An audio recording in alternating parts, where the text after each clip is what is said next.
नमस्कार सभी को। मैं आपका स्वागत करता हूँ beyond the earth chapter 12 class 6 science part 3 में। पार्ट 1 और पार्ट 2 का लिंक डिस्क्रिप्शन बॉक्स में दिया हुआ है, वहाँ जा कर के आप पार्ट 1 और पार्ट 2 को देख सकते हैं। पार्ट 3 में हम स्टार्ट करेंगे नेचुरल सैटेलाइट्स के बारे में।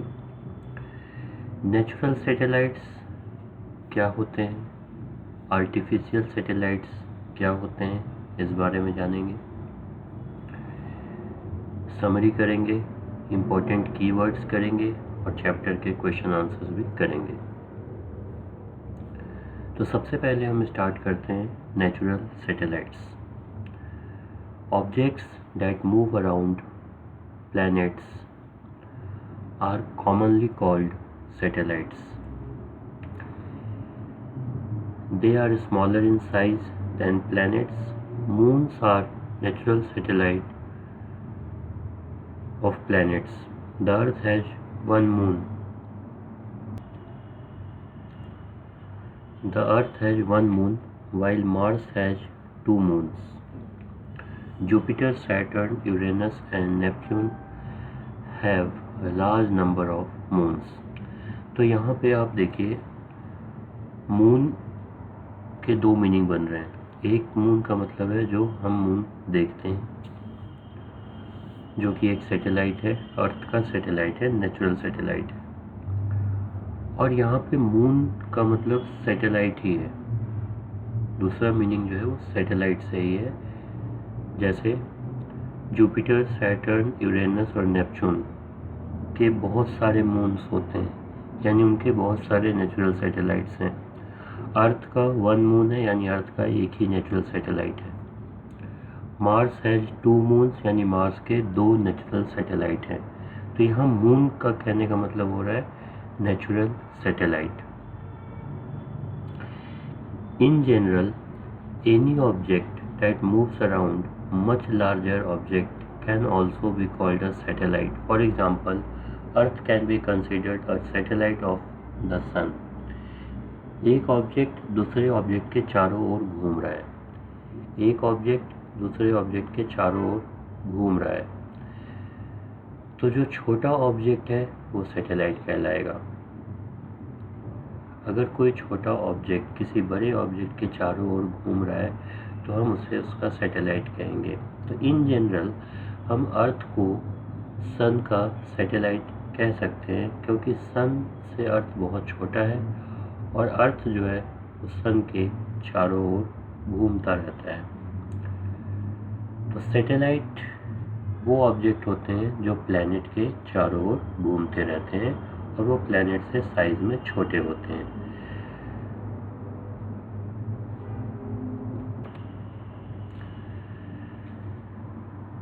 नेक्स्ट हमारा टॉपिक है the moon.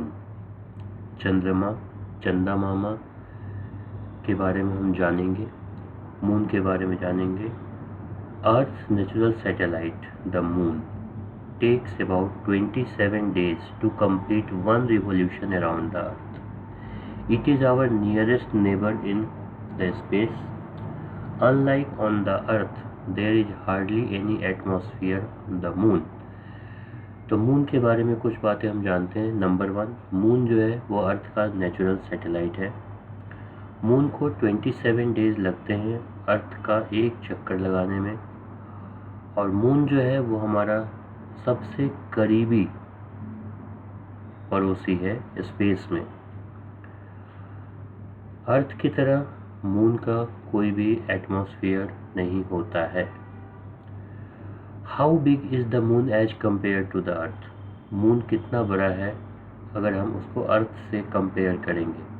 The moon is about a quarter the size of the Earth in diameter. Earth का 1/4,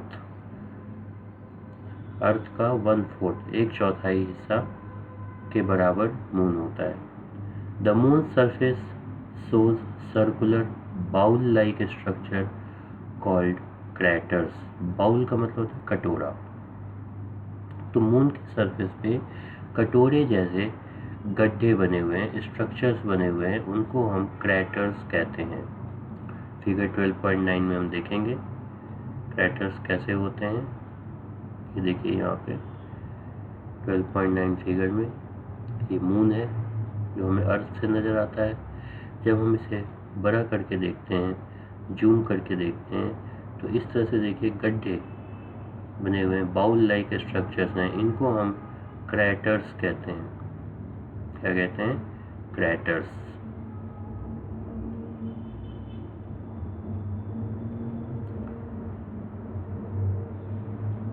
Most of these craters have been formed due to the impact of asteroids or rocks from the space hitting the moon's surface. तो ये क्रैटर्स बने कैसे हैं? ये bowl like structure बने कैसे हैं?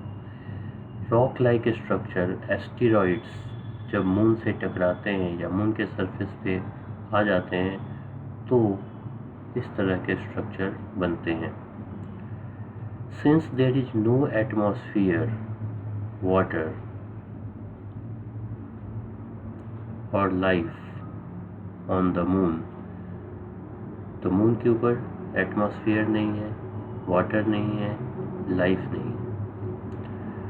These features stay on the moon surface for a very long time. तो ये जितनी भी बातें हमने मून के बारे में जानी, ये बहुत लंबे समय से मून के ऊपर है। मून के फीचर्स हैं, क्रैटर्स हैं, एटमॉस्फेयर नहीं है, वाटर नहीं है।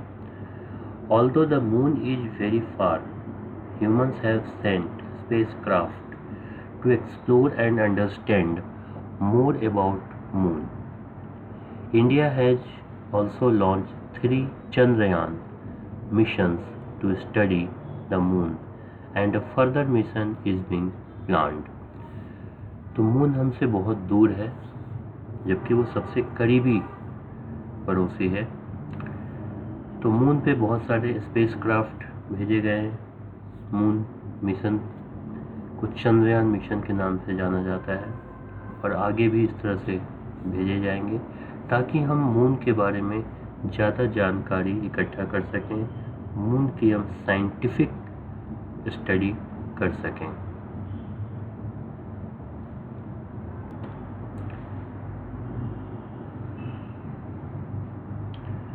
To improve our understanding of the moon, India's first mission to the moon, Chandrayaan-1, was launched in 2008, and the second mission, Chandrayaan-2, in 2019.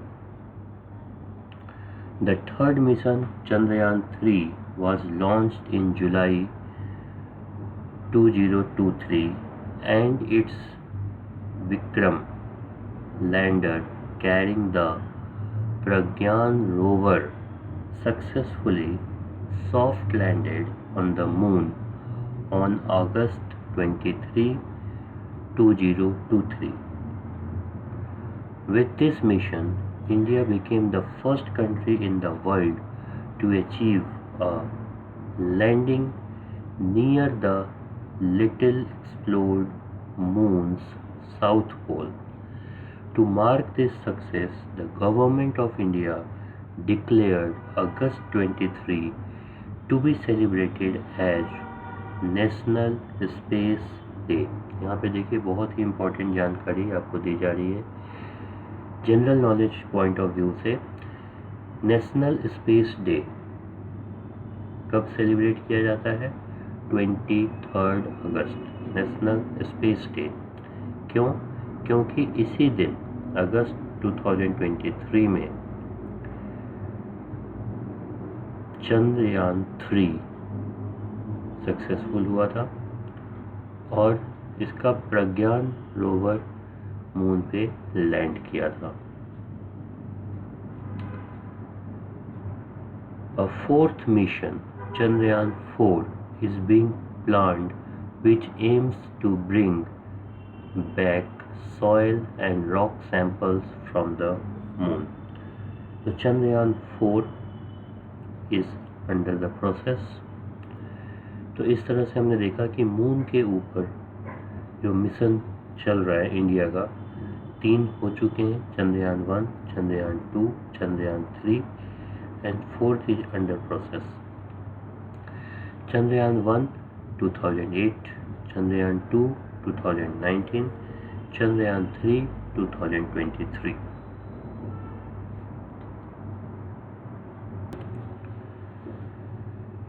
Next हमारा टॉपिक है asteroids and comets. Asteroids and comets हम एक साथ पढ़ते हैं। The sizes of asteroids are from 10 metre to about 500 kilometre. तो छोटा से छोटा वो 10 मीटर के हो सकते हैं और बड़ा से बड़ा 500 किलोमीटर के भी हो सकते हैं। तो एस्टेरॉइड होता क्या है? The sun and the planets are nearly spherical in shape. There are many small objects in the solar system which are rocky and irregular in shape. These are called asteroids. तो asteroids होते कैसे हैं? Rocky होते हैं, यानी पत्थर के बने होते हैं, रॉक के बने होते हैं, और इनका शेप जो होता है वो इरेगुलर होता है। ये स्फेरिकल नहीं होते हैं और ये सोलर सिस्टम के पार्ट है। Many of these asteroids revolve around the sun in paths that lie between those of Mars and Jupiter. Mars और जुपिटर के ऑर्बिट के बीच में ये पाए जाते हैं। This region is called asteroid belt. इनको एस्टेरॉइड बेल्ट भी कहा जाता है। Occasionally asteroids pass very close to the earth. कभी कभी एस्टेरॉइड जो होते हैं वो अर्थ से बहुत पास से गुजरते हैं। फिगर 12.7 में आप यहाँ पे देख सकते हैं। मार्स और जुपिटर के बेल्ट में पाए जाते हैं। ये देखिए आपके सामने फिगर 12.7। ये मार्स है, ये जुपिटर है। ये मार्स का पाथ है और ये जुपिटर का पाथ है। तो मार्स और जुपिटर के पाथ में बीच में ये छोटे छोटे डॉट लाइक स्ट्रक्चर दिख रहे हैं। These are asteroids. These are asteroids. Next, comets. Sometimes we have visitors from the outer regions of the solar system. These objects with long tails are called comets.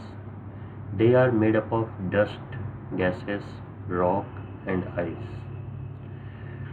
तो comet जो होते हैं ये solar system के बाहर से आते हैं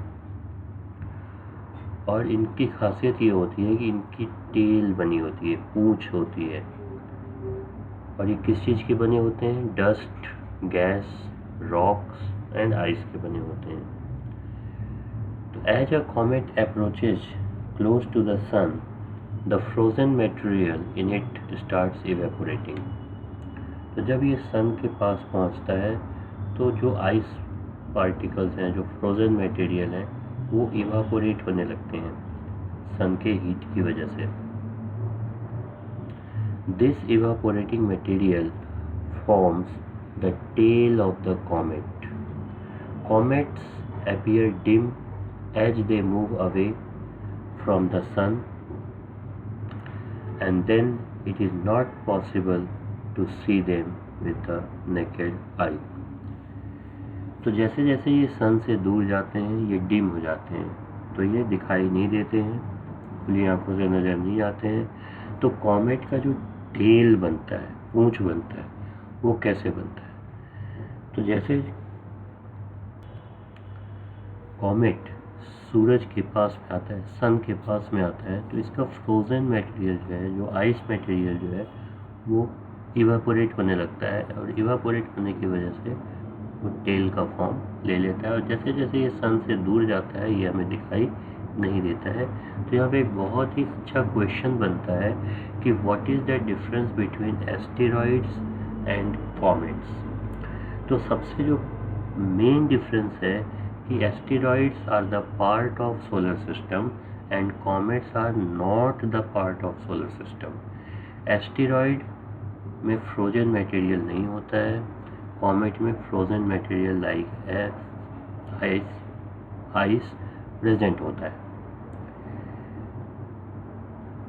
राइट। तो इस तरह से बहुत सारे डिफरेंसेस हमें इसमें मिलेंगे और इसे समझना है। Many comets have been found that revolve around the sun. Many comets have been found that revolve around the sun. These comets approach close to the sun periodically. However, there are few comets that escape and move out of the solar system. कुछ जो है वो solar system के part बन जाते हैं, कुछ solar system से बाहर चले जाते हैं। Few other comets get broken up or fall into the sun or other planet when they approach them. कुछ क्या होते हैं, टूट जाते हैं, सन के अंदर चले जाते हैं, और कुछ किसी और प्लैनेट पे चले जाते हैं जैसे कि अर्थ।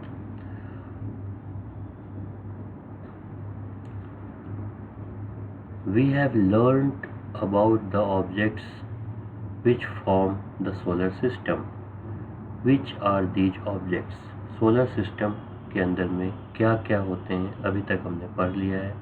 सबसे पहले है सन, 8 planets, their moons, and many smaller objects including asteroids and comets together form the solar system. The sun, our star, is the largest and heaviest object in the solar system. सबसे भारी, सबसे बड़ा जो ऑब्जेक्ट है solar system का वो सन है, इसीलिए इसके नाम पे सोलर सिस्टम रखा गया। The sun produces almost all the energy in the solar system. All other objects in solar system shine due to the sunlight that they reflect from their surfaces. तो पूरे सोलर सिस्टम को जो light देने का काम है वो सन का काम है। यहाँ पे एक्स्ट्रा नॉलेज के लिए दिया गया है, इसे हम पढ़ेंगे और समझेंगे। One famous comet is the Halley's comet which appears every 76 years. Its last appearance was in 1986. तो सबसे फेमस कॉमेट है, इसका नाम है हैलीज कॉमेट, जो हर 76 ईयर पे अपीयर होता है, मतलब अर्थ से दिखाई देता है। और जब ये लास्ट में दिखाई दिया था तो it was the year in 1986। In Sanskrit and a few other Indian languages a comet is called धूमकेतु। संस्कृत में और इंडियन लैंग्वेज में कॉमेट को धूमकेतु भी कहा जाता है। Various tribes in India also call it puchh tara, star with a tail, और jhendia taro, star like a bag. ये सब कॉमन नेम है कॉमेट के। In many cultures comet have been feared that it was earlier believed that comets bring bad luck. However, thanks to scientists, we know that these are just icy, rocky visitors making a trip close to the sun. तो comets पहले ये सोचा जाता था कि ये हमारे लिए बैड लक लाते हैं, लेकिन साइंस ने ये प्रूव कर दिया कि ये बात गलत है।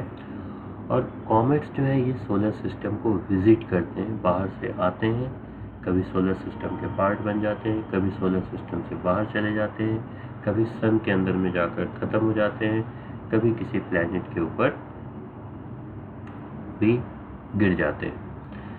तो this is all about comets. Next question जो आपके मन में आ रहा होगा, what is beyond the solar system? Solar system के बाहर क्या है? सोलर सिस्टम के बारे में तो हमने देख लिया, अब हमें ये जानना है कि सोलर सिस्टम के आगे क्या है। क्या पूरा सोलर सिस्टम है या और भी कुछ है? यहाँ पे हम देखेंगे next important part of universe is the Milky Way Galaxy. Milky Way Galaxy को आकाश गंगा भी कहा जाता है। तो मिल्की वे गैलेक्सी ये एक बड़ा पार्ट है, सोलर सिस्टम से भी बड़ा। In the moonless night sky viewed from dark locations away from city lights, one can see an extended, faint band of light from near north to south across the sky. This is our home galaxy called the Milky Way galaxy or Akash Ganga. A galaxy has millions to billions of stars. Our solar system is part of the Milky Way galaxy. ये important line है, इसको underline कर लीजिए। Our solar system is part of the Milky Way galaxy. ये question आ सकता है, name the galaxy of which solar system is the part. Answer will be Milky Way galaxy. How many stars are there in Milky Way galaxy? Millions to billions. So it is very very large in size and solar system is the part of it. तो जब moonless night होता है, यानी कि जब moon नहीं होता है, और जब हम नाइट स्काई वॉच करेंगे तो नॉर्थ टू साउथ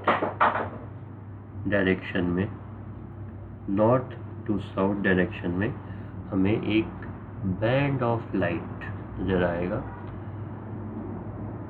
जिसे हम कह सकते हैं कि वो मिल्की वे गैलेक्सी है।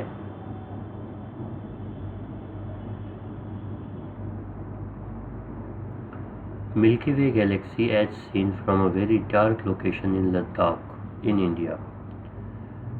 तो लद्दाख के बारे में इस चैप्टर में बताया गया है। तो ऐसा हमें समझ में आ रहा है कि लद्दाख से sky watching, night sky watching करना बहुत ही सक्सेसफुल होगा। Next our topic is the universe. Next question is coming in the mind of students. What is beyond the Milky Way galaxy? Is there life anywhere else in the universe? So the answer is the universe. There are many galaxies in outer space beyond the Milky Way galaxy. तो पूरे universe में सिर्फ एक ही Galaxy नहीं है, बहुत सारे galaxies हैं। Scientists study them to understand the stars, galaxies, and the universe. We do not know yet if life exists elsewhere in the universe. The search for life has been directed mostly towards exoplanets, the planets discovered revolving around other stars in our galaxy. Till now, scientists have not found any evidence of life, but this search is on and continuing. तो अभी life किसी और planet पे है या नहीं है, ये अभी पक्का नहीं कहा जा सकता है। यहाँ पे एक इम्पॉर्टेंट टर्म आया है, एक्सोप्लैनेट। एक्सोप्लैनेट क्या होते हैं? The planets discovered revolving around other stars in our galaxy. Solar system के अलावा ऐसे बहुत सारे भी प्लैनेट हैं जो किसी और स्टार के चारों ओर घूमते हैं। सन इज ए स्टार, सन के चारों ओर 8 प्लैनेट्स घूमते हैं। तो उन पे उम्मीद की जा रही है कि लाइफ हो सकती है। लाइफ है या नहीं है, ये हमें आगे बाद में पता चलेगा।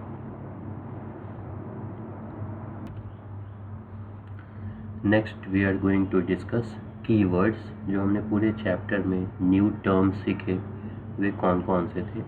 सबसे पहले है एस्टेरॉयड, अभी जस्ट हमने किया। Comet, constellation, Milky Way galaxy, moon, planet, revolution, satellite, solar system, stars, sun. इसके अलावा हमने और भी बहुत सारी चीज़ें पढ़ी। नेक्स्ट इस चैप्टर का हम रिवीजन करेंगे समरी के फॉर्म में। लीजिए, प्रस्तुत है समरी। समरी में क्या आता है ये ध्यान से देखेंगे। The sky is divided into regions called constellations. पूरे स्काई को कॉन्स्टिलेशन में बांटा गया है, which include groups of stars that appear to form patterns.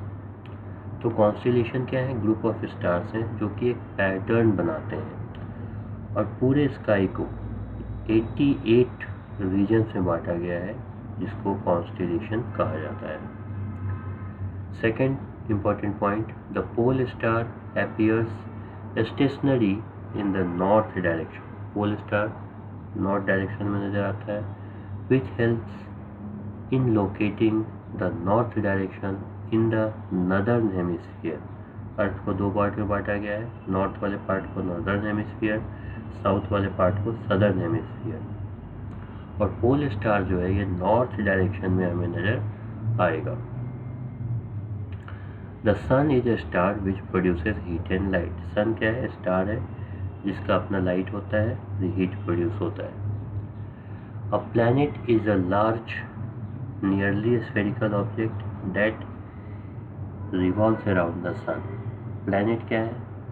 Large nearly spherical, completely spherical नहीं होता है, कंप्लीटली बॉल लाइक नहीं है, बट वैसा ही दिखता है, जो कि सन के चारों ओर घूम रहा है। तो सन स्टार है, प्लैनेट स्टार नहीं है। प्लैनेट जो है वो स्टार यानी कि सन के चारों ओर घूमता है।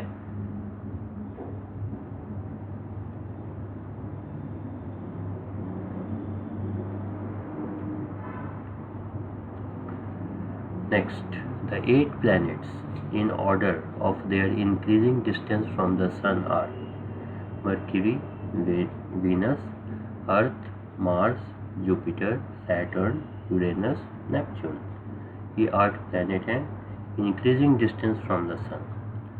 The Earth revolves around the sun in nearly 1 year। एक साल में sun का चक्कर complete करता है अर्थ।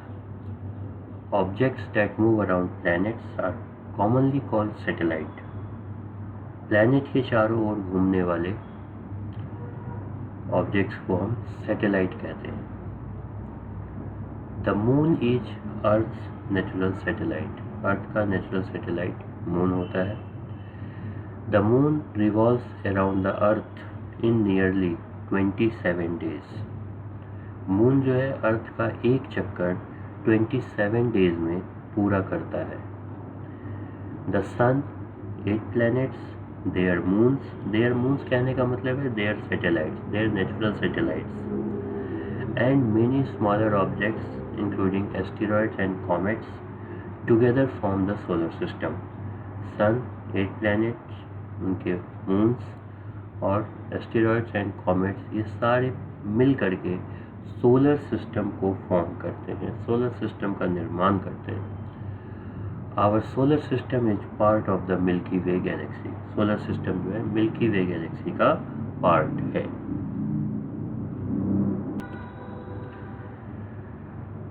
Late us enhance our learning. अब हमने जो सीखा है इसे हमें चेक करना है कि हमने कितना सीखा है और हमें कितना याद है। तो सबसे पहले आपका पहला क्वेश्चन है match the following, column 1, column 2। Column 1 में है सैटेलाइट ऑफ द अर्थ, सही आंसर होगा मून। रेड प्लैनेट, सही आंसर होगा मार्स। कॉन्स्टिलेशन, सही आंसर होगा Orion. Planet which is commonly called an evening star, सही आंसर होगा Venus. Question number 2, solve the following riddle. Riddle का मतलब होता है पहेली। My first alphabet is in man but not in can. My second alphabet is in egg, not is in fan. My third alphabet is in rat, not in cat. My fourth alphabet is in sun, but not in fun. I am a planet that moves around the sun. बहुत ही अच्छा riddle है ये। तो इसका सही answer होगा Mars.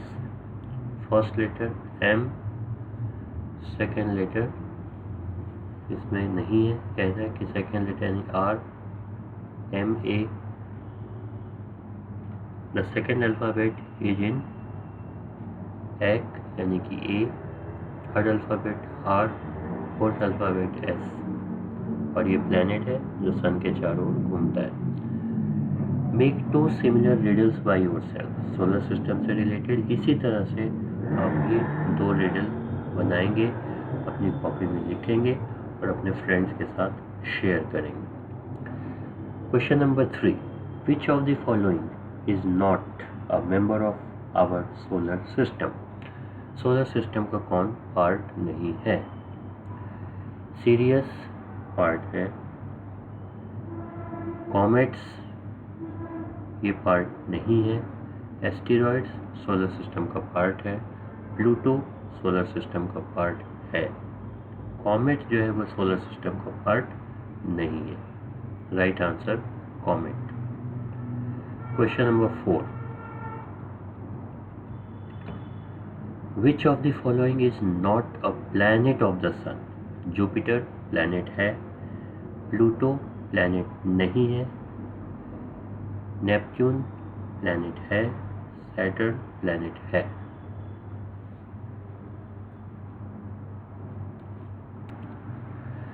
Question number 5, which is the brighter star, the pole star और Sirius. तो सही जवाब है साइरियस।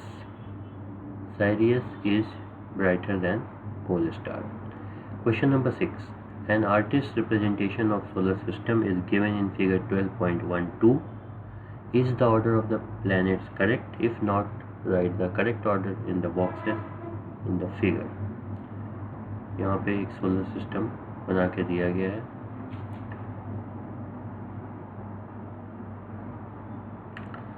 अब यहाँ पे आपको देखना है कि सही सीक्वेंस में है या नहीं है। तो यहाँ पे देखिए ये सही सीक्वेंस में नहीं है।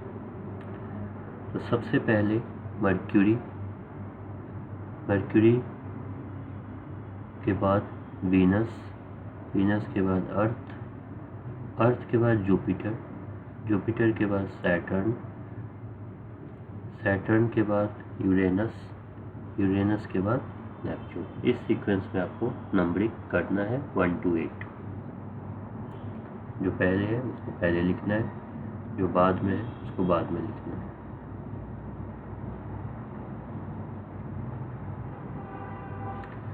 Question number 7, a portion of night sky with stars is shown in figure 12.13 और 13.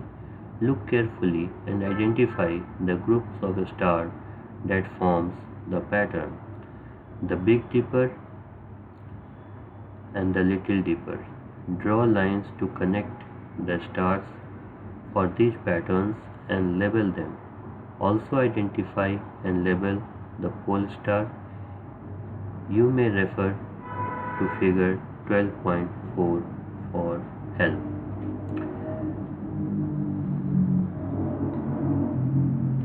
तो यहाँ पे आप एक नाइट स्काई का पार्ट देख सकते हैं और इसमें एक पैटर्न बना हुआ है। इस पैटर्न को आप देख सकते हैं, यहाँ से 4 और ये 3, ठीक है। इसमें पोल स्टार को आपको मार्क करना है, Big Dipper and Little Dipper को भी मार्क करना है। तो ये आप करेंगे फिगर 12.4 की मदद से।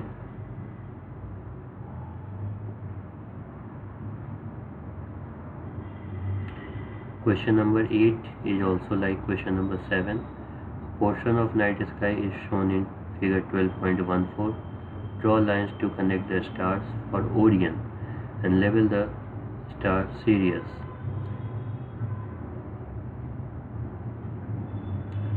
You may refer to figure 12.3. 12.3 में आप देख सकते हैं और इसको उसी के अकॉर्डिंग मार्क करना है। इसमें जो आपको मार्क करना है और लाइन ड्रॉ करना है वो ओरियन के लिए करना है। प्रैक्टिकल क्वेश्चन है। Question number 9.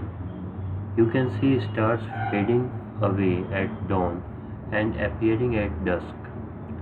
During the day, we do not see the stars. Explain why. बहुत ही अच्छा क्वेश्चन है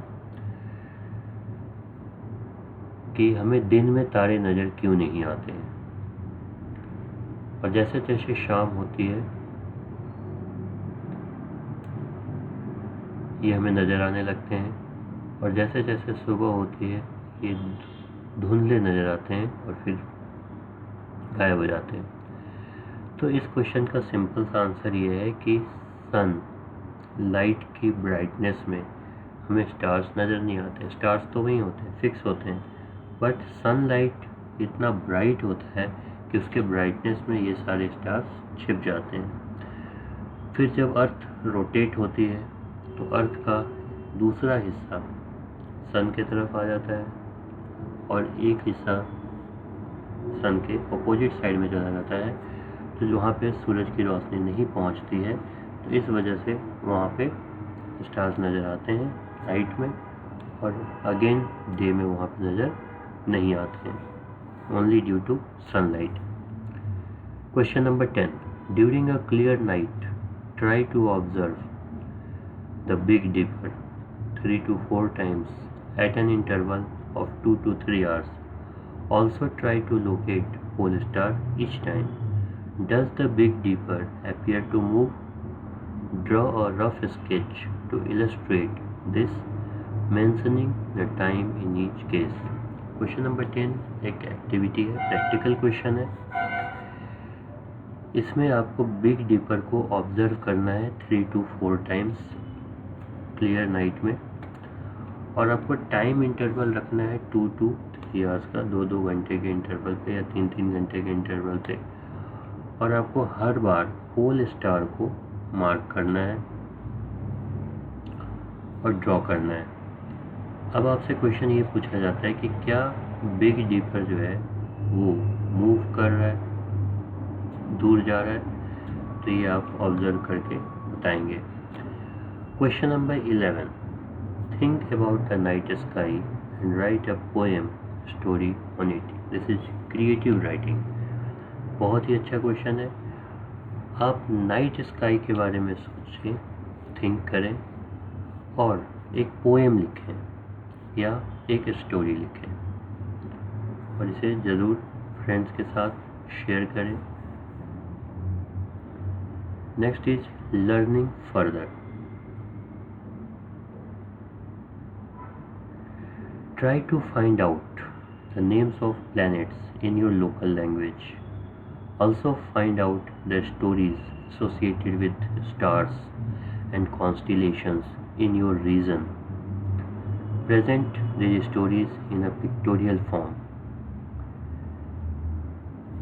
प्लैनेट से रिलेटेड आपको कुछ वर्क दिया गया है, प्लैनेट के लोकल नेम आपको जानने हैं, प्लैनेट से रिलेटेड कोई स्टोरी है तो वो आपको फाइंड आउट करना है और इसे आप पिक्टोरियल फॉर्म में बनाएं, पिक्चर के फॉर्म में बनाएं और इसे आप शेयर करें और इन्जॉय करें। If there is a planetarium और a science museum nearby, then you can visit it, especially if a night sky observation session is scheduled by them. You will get to see the moon, the planets and the stars through a telescope. If you visit the planetarium during daytime, you can also see their models, pictures and sky shows. तो अगर आपके घर के आसपास जहाँ आप रहते हैं कोई प्लानिटेरियम है, कोई साइंस म्यूज़ियम है, तो वहाँ आप ज़रूर जाएं, उसे विजिट करें। और अगर वहाँ पे नाइट स्काई ऑब्जर्वेशन होता है, सेशन होता है, तो उसको आप ज़रूर अटेंड करें। डे टाइम में आप जा कर के वहाँ पे बहुत सारे मॉडल देख सकते हैं सोलर सिस्टम के, गैलेक्सी के, और भी बहुत सारी चीज़ें वहाँ पे आपको नज़र आएंगी। ये भी आपका प्रैक्टिकल क्वेश्चन है, प्रैक्टिकल वर्क है।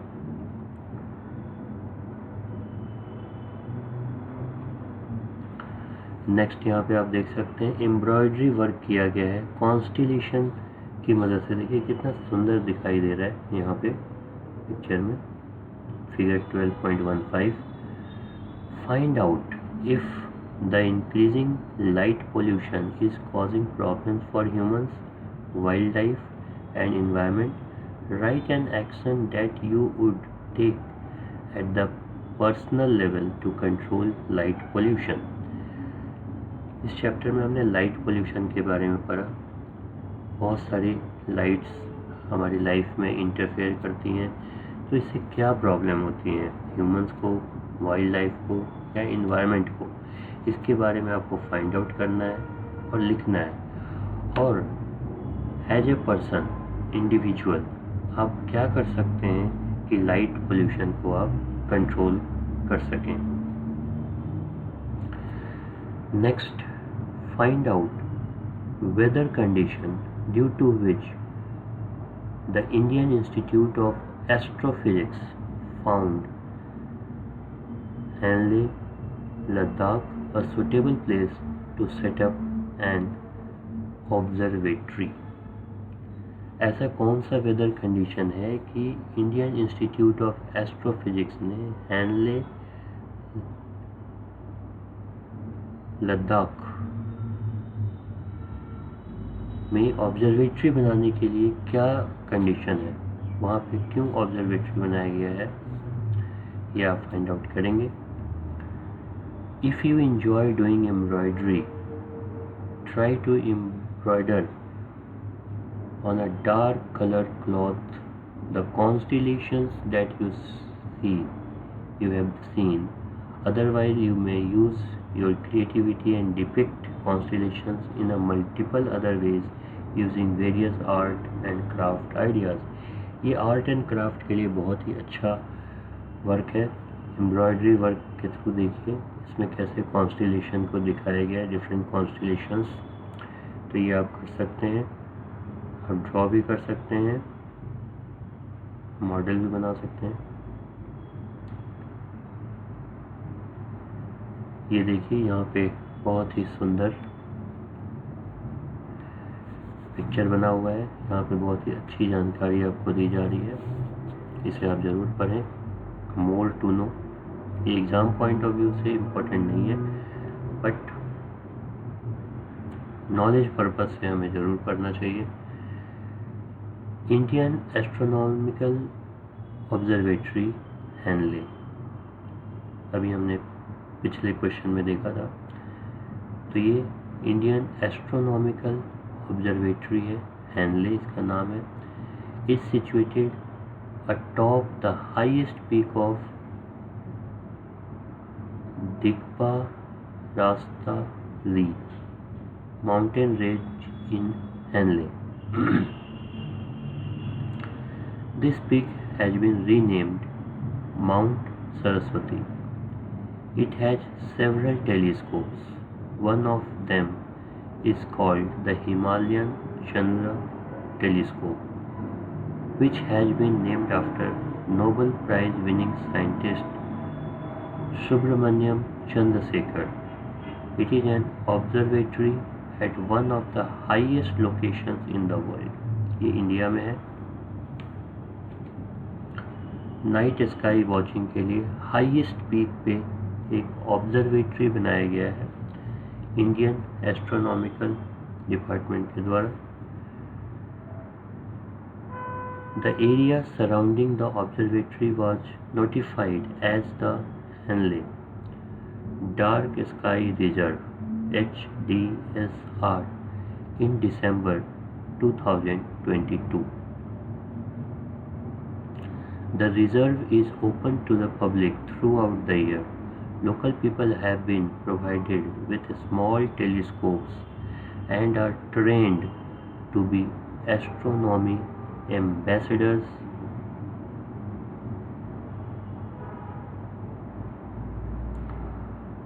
for visitors by the Indian Institute of Astrophysics. It is expected to promote astro-tourism in the reason.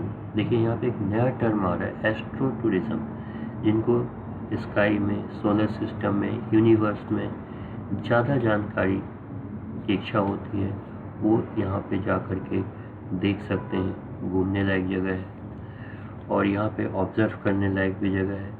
तो यहाँ के जो लोकल पीपल हैं, इनको एस्ट्रोनॉमिकल वर्क में ट्रेंड किया गया है डिपार्टमेंट के द्वारा, ताकि जो आने वाली पब्लिक है, जो टूरिस्ट हैं, उनको वो गाइड कर सकें। बहुत ही सुंदर जानकारी इसमें दी गई है, बहुत काम की जानकारी है, इसे आप ज़रूर पढ़ें। ये बहुत ही अच्छी जानकारी है और ये last page of this book है। It is not the end my friend. क्या कहा जा रहा है, इसे हम पढ़ेंगे और समझेंगे। This might be the last page of the book, but it is certainly not the end of your curiosity. The title of this book not only drives our journey through the amazing world of science, but also defines what it means to be human. तो knowledge यहीं पे ख़त्म नहीं हो रहा है, curiosity यहीं पे ख़त्म नहीं हो रहा है, अमेजिंग वर्ल्ड ऑफ साइंस अभी यहीं पे ख़त्म नहीं हो रहा है। As a species, we are curious. We want to find out more about the world we live in and worlds beyond. हमें अभी बहुत सारी जानकारी कलेक्ट करनी है, एक्सप्लोर करनी है और इकट्ठी करनी है। By now, you have perhaps read a little bit about the world of plants and animals, done some fun activities, learned about how we measure, wondered about the stars that shine in the night sky, and so on. But remember, this is just the beginning.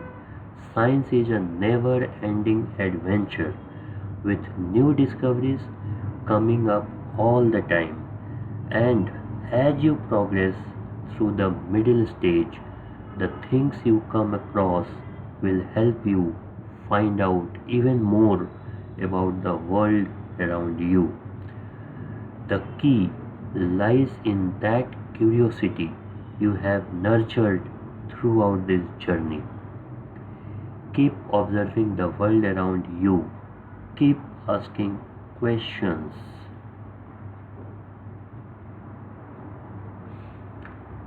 And do not be afraid to experiment. Remember, even the most groundbreaking discoveries often begin with a simple why. There are countless questions waiting to be answered and countless answers waiting to be questioned. You, my young scientist, can find them out. So go forth and explore, and see you again in the next grade for more adventures in science. तो इस तरह से यहाँ पे बताया गया है कि नॉलेज का एंड नहीं होता है, साइंस का एंड नहीं होता है, ये तो एक बिगिनिंग है, ये शुरुआत है। आपके अंदर क्यूरियोसिटी है, आपको क्वेश्चन पूछना चाहिए, नॉलेज गेन करना चाहिए, डिस्कस करना चाहिए, एक्सप्लोर करना चाहिए, तब जा कर के आप सही मायने में एक सच्चे साइंटिस्ट, सच्चे देशभक्त बन कर के उभरेंगे। तो नॉलेज बहुत इम्पोर्टेंट है, नॉलेज इज पावर। आज उसी की चलती है जिसके पास नॉलेज है, जिसके पास टेक्नोलॉजी है। तो टेक्नोलॉजी में अगर हमें आगे बढ़ना है तो हमें साइंस के साथ चलना होगा और हमें कुछ न कुछ एक्सप्लोर करना होगा। तो चैप्टर 12 के लास्ट वीडियो में आपने बहुत सारी जानकारी ली और पढ़ाई करना बहुत इम्पोर्टेंट है। Education is very very important. इससे हमारे दिमाग का डेवलपमेंट होता है, बहुत सारी बातें हमें पता चलती हैं। तो हमें हमेशा पढ़ाई करनी चाहिए। And the book is your best friend. Book से दोस्ती करिए, बुक को पढ़िए, बुक के साथ रहिए, बुक को अपना फ्रेंड बनाइए, तो आप अपने जीवन में बहुत बहुत अच्छा करेंगे। आप सभी अपना बहुत बहुत ख्याल रखिए, केयर करिए और इन्जॉय करिए। हम क्या करते हैं, किसी काम को काम मान करके पूरा करते हैं। हमें ऐसा नहीं करना है, हमें उस काम को इन्जॉय करना है। इन्जॉय करते हुए जब हम काम को करेंगे तो काम हमें बोझ नहीं लगेगा, चाहे वो पढ़ाई हो या और कोई काम हो। तो we must enjoy the work, we must enjoy the process.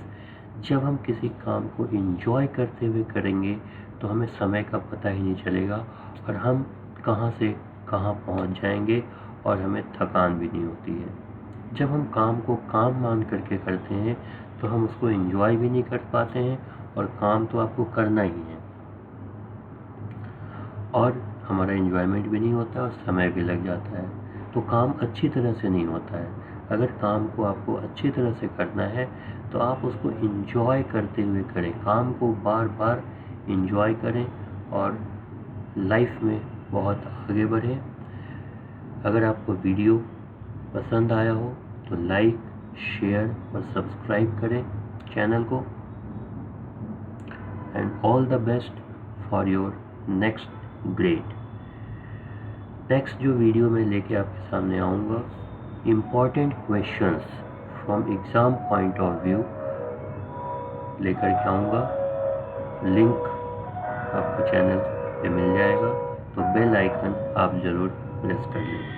So thank you all, take care, bye.